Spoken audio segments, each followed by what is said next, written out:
Olá, turma do terceiro ano, tudo bem com vocês? Aqui é a professora Sandra quem vos fala e eu estou aqui para comentar as questões propostas para a semana 2 do PET 6 de vocês. Acompanhem! Comecemos falando um pouquinho sobre João Cabral de Melo Neto, que foi poeta, escritor e diplomata brasileiro. Conhecido como poeta e engenheiro, ele também fez parte da terceira geração modernista no Brasil, conhecida como Geração de 45. Nesse momento, os escritores estavam mais preocupados com a palavra e a forma, sem deixar de lado a sensibilidade poética. De maneira racional e equilibrada, João Cabral se destacou por seu rigor estético. O pernambucano João Cabral de Melo Neto nasceu em Recife em 6 de janeiro de 1920. Filho de Luiz Antônio Cabral de Melo e de Carmen Carneiro Leão Cabral de Melo, passou por parte da infância nas cidades pernambucanas de São Lourenço da Mata e Moreno. Muda-se com a família em 1942 para o Rio de Janeiro, onde publica seu primeiro livro, Pedra do Sono. Ingressou no serviço público em 1945, no mesmo ano. Inscreve-se para o concurso do Ministério das Relações Exteriores e passa a integrar em 1946 o quadro de diplomatas brasileiros. Após passar por vários países, assume o posto de cônsul-geral da cidade de Porto, em Portugal, em 1984. Permanece no cargo até 1987, quando volta a viver com a família no Rio de Janeiro. É aposentado da carreira diplomática em 1990. Pouco depois começou a sofrer com uma cegueira, fato que o leva à depressão. João Cabral morreu em 9 de outubro de 1999, no Rio de Janeiro, com 79 anos. Ele foi vítima de um ataque cardíaco. Obras. João Cabral escreveu diversas obras e, segundo ele, escrever é estar no extremo de si mesmo. Considerações sobre o poeta dormindo, 1941, Pedra do Sono, 1942, O Engenheiro, 1945, O Cão Sem Plumas, 1950, O Rio, 1954, Quaderna, 1960, Poemas Escolhidos, 1963, A Educação pela Pedra, 1966, Morte e Vida Severina e Outros Poemas em Voz Alta, 1966, Museu de Tudo, 1975, A Escola das Facas, 1980, Agreste, 1985, Alto do Frade, 1986, Crime no Cale Relator, 1987, Sevilha Andando, 1989. Acompanhe agora a leitura de um de seus poemas. Catar feijão. Catar feijão se limita com escrever. Joga-se os grãos na água do alguidar e as palavras na folha de papel. E depois joga-se fora o que boiar. Certo, toda palavra boiará no papel. Água congelada, por chumbo seu verbo. Pois para catar esse feijão, soprar nele e jogar fora o leve e oco, palha e eco. Ora, nesse catar feijão entra um risco, os de que entre os grãos pesados, entre um grão qualquer, pedra ou indigesto, um grão imastigável de quebrar dente. Certo não, quando ao catar palavras, a pedra dá à frase seu grão mais vivo, obstrui a leitura fluviante flutual, assula a atenção, isca-a como o risco. Então vocês vão observar aqui nesse poema que o poeta compara o ato de escrever com o ato de catar feijão.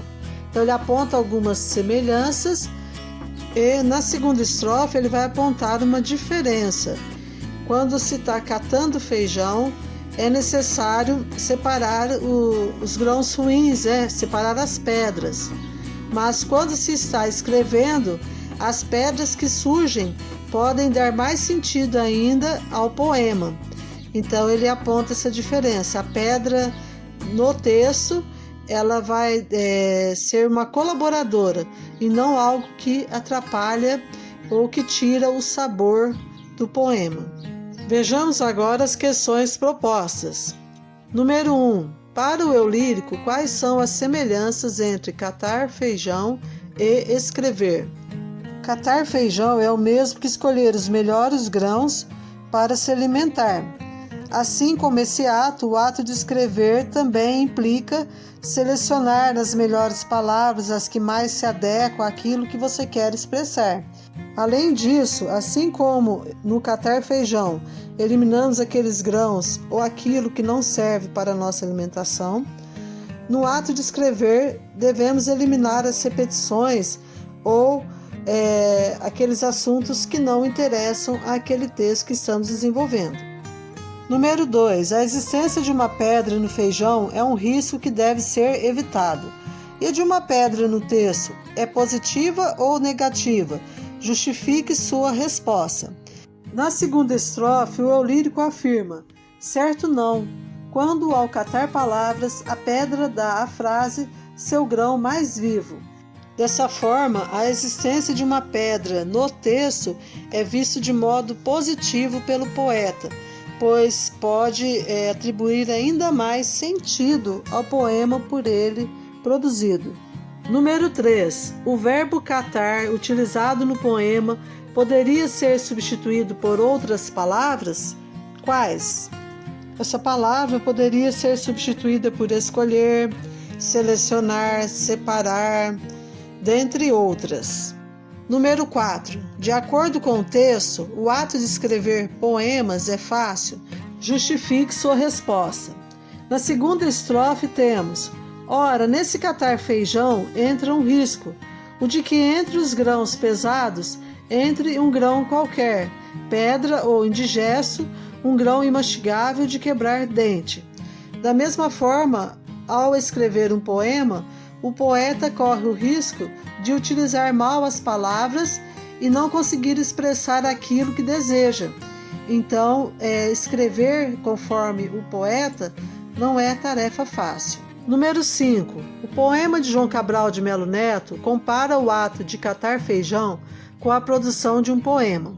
Nesse texto, qual é a função da linguagem que o autor predominantemente utiliza? A metáfora, a comparação, a poética, a metalinguagem ou a ironia? Então, por eliminação, nós temos três alternativas que não correspondem a funções da linguagem. Elas correspondem a figuras de linguagem, recursos expressivos que utilizamos no texto, que são metáfora, comparação e ironia. Aí sobra para nós aí a função poética e a função metalinguística. A função poética, gente, só para a gente relembrar, ela tem como foco a mensagem. A preocupação é com a maneira de expressar a mensagem. E a função metalinguística tem como foco o código. Nós utilizamos o código para explicar o próprio código. Por exemplo, uma pessoa escreve uma peça de teatro para explicar como se escreve uma peça de teatro. Ou o cartunista faz um cartoon para explicar como funciona a produção de um cartoon. Voltando ao texto, é nítido observar que nós temos as duas funções da linguagem nele presentes, né? Função poética, já que o texto é escrito em forma de poema, e a função metalinguística, porque fala sobre o ato de produzir o poema. Mas o que é mais presente no poema? A função poética, a preocupação em como passar a mensagem, em como veicular a mensagem, ou a preocupação em explicar o código, explicar como se dá a produção poética. Então vocês decidam aí para que vocês possam responder. Número 6. A comparação escolhida por João Cabral de Melo Neto para caracterizar o ato de escrever recupera para a literatura as concepções de poesia que orientavam a literatura de folhetos do Nordeste ou cordel?